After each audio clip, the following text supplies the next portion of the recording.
خب نوبت میرسه به 120 ثانیه با ایمیل ها. این بخش از برنامه رو با تشکر از پشتیبانان و دوستان و در واقع بایستی بگم همکاران و طنزپردازان پیک شادی آغاز میکنیم. حسن هادی، رسول از کالیفرنیا، حمزه، بهروز از ارومیه و دوست عزیزی که جدیداً با اسم مستعار بچه مشهد برامون مطالبشون رو ارسال میکنن. محسن از انزلی نوشته پیشنهاد میکنم که از هفته آینده رقابت شعر طنز رو که شروع کردیم درش تغییراتی بدیم. اصلی ترین تغییر پیشنهادی هم این بود که منحصر به شعر نباشه و سایر شکل‌های طنز رو هم در بر بگیره. ما با دستاندرکارهای پیک شادی مطرح کردیم، گفتن چشم، بنابراین موضوع یا عکسی رو از این به بعد ارائه می‌کنیم در فیسبوک پیک شادی و همینجا هم توضیحش رو میدیم.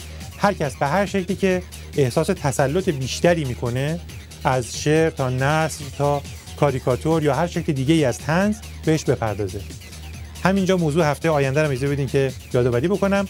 دورویی آخوند روحانی است. در مورد مسائل مختلفی، مثلا آزادی ماهواره، دسترسی به اینترنت، هولوکاست، اینا موضوعاتی است که تو ایران یه حرفی میزنه، تو خارج 180 درجه، به قول آخوندها 180 درجه بلکه بیشتر عکسش رو میگه. جمشید انگورانی نوشته که مکالمه تلفنی روحانی با اوباما توسط محافظ روحانی به این شکل لو رفت. الو مستر اوباما، روزتون گود. This is my name من مستر حسن بود. 110 دفعه یور نامبر گرفتم، حالا تاور زده انگشت سفتم. This is مشغول بود از بس شمارت، نداری سکرتر توی ادارت. Blackboard is black, I am فریدون، منم در خط جلاد جمارون. اوباما جان نپرس از من who are you، به دنبم بسته آقا دست جارو.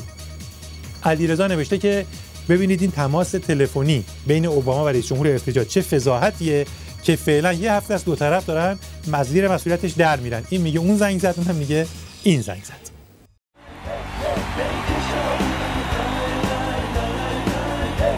پیک شادی